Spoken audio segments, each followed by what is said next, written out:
So all the kind of worrying and fretting about what might happen really shouldn't be going on.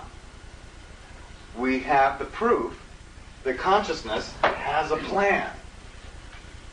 And we're all part of it. Then this right here, we went in from art. 32,000 years ago, Neanderthal went extinct during that fifth night. They just couldn't keep pace. In fact, basically art is imagination. These guys didn't have any.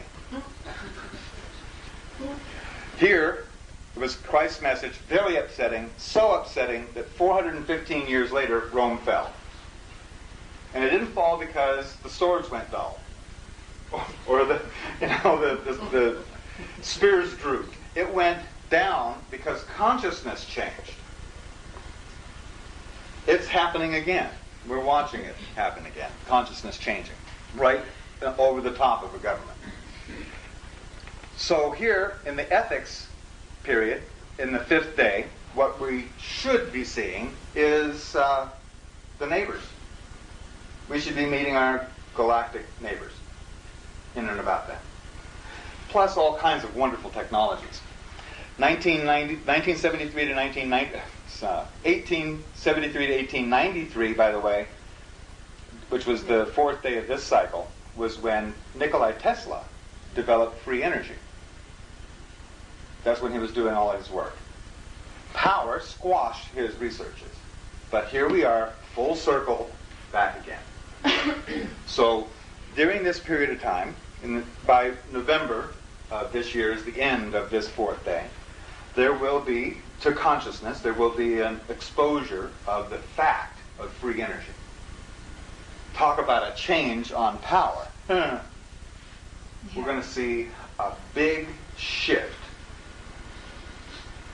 And that's challenging enough in itself. We've got this descending time order here. Right now, things are changing every 360 days. There's a step in evolution. But here, every 20 days, there'll be the same amount of change or shift as there is in a year now. Now, this is presenting a real problem to the mind. Remember, we went along, we developed this mind over this 2 million year period to see the similarities and differences between things. It has a speed limit. 24 thoughts per second. That's as fast as your mind can process anything. 24 frames per second. That's how movies work. Special effects and all that are worked off of that. So as more and more information is piled in on this mind, it can process less and less of it. You understand? This causes stress on the whole system. It's part of our evolution. I mean, it was built right in. If you're not sure about something, your body starts to get tense and stressful, so you would leave that situation and go to some place that's more comfortable. It's very natural. Well, we aren't living so naturally. We've kind of got to where we started to adapt to stress and having big physical problems and mental lapses, and even now there's things like, well, there's the fight and flight syndrome, which is road rage and desk rage and spousal abuse and Columbine High School and terrorism is all the fight or flight syndrome. And then the mind has another plan too. If that doesn't happen or handle it, then the mind just goes unconscious or pretends not to see. And that is what we see a lot around us, don't we? People into all sorts of distractions to keep them unconscious of what's actually going on in their lives. So, the mind is having a problem.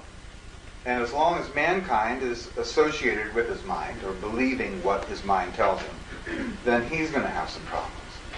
On the other hand, there's a whole other system that we came here with, that you're born with. It's called your intuition.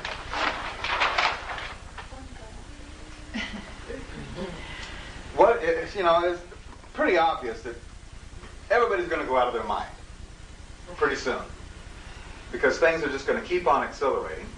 And what you thought you were going to do 15 minutes ago, you can't do now because blah, blah, blah. The mind's just going to go, boom. Your intuition doesn't have any speed limit.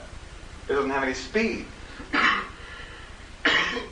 Your intuition is your own connection to your inner knowing, your own personal knowing, which is part of all that can be known. It's sort of like this. We have, here's you, or your consciousness. Let's not even count your body right now. Let's just say, here's your consciousness, right here. Your consciousness is sort of like this. It's oriented. Your consciousness is always oriented by time and place. Time and place. As a matter of fact, it's happening right now. Some time ago, you heard about this talk. You decided to come to this time and place. And you made all the decisions and all the actions to make that happen. Congratulations and welcome. Here we are, in this moment of time and place. Now, this we call 3D. But 3D is an emanation from up here. We're going to call this fifth dimensional up here, 5D. This little star over here is all potential. It's everything that could possibly happen. Infinity, all that. And from that point, we can call it a point, is this flow. Like this. It's this flow of event. And what we do is we receive this fifth dimensional flow comes out, or the fifth dimensional potential comes out through the fourth dimension into the third. Got it? Like step down. It comes out of all what could happen through time. It comes into manifestation at this time and place. Have you ever noticed that your intuition is pretty much always right? Have you? Oh, yeah. Have you noticed it's more right than your mind? Remember your second grade teacher, third grade teachers told you when taking a test, always use your first answer. Because the second one's going to be wrong. That second answer came from your mind, people. The first answer came from your intuition. So, your intuition is right a whole lot of the time. Why would that be?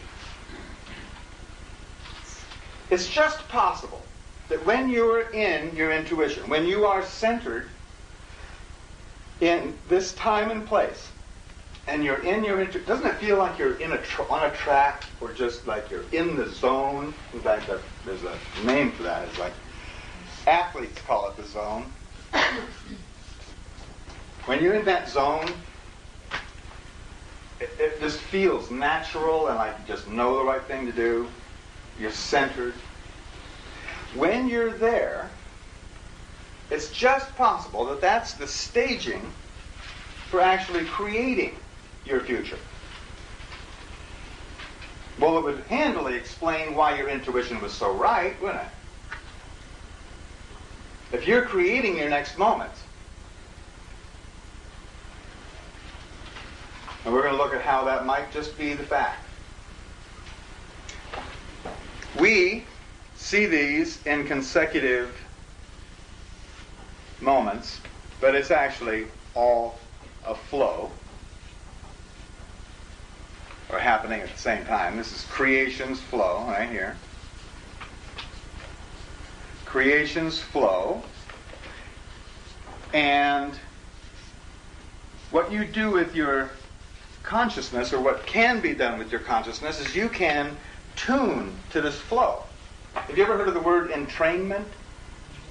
Entrainment, it's a scientific term for something that scientists can't really explain.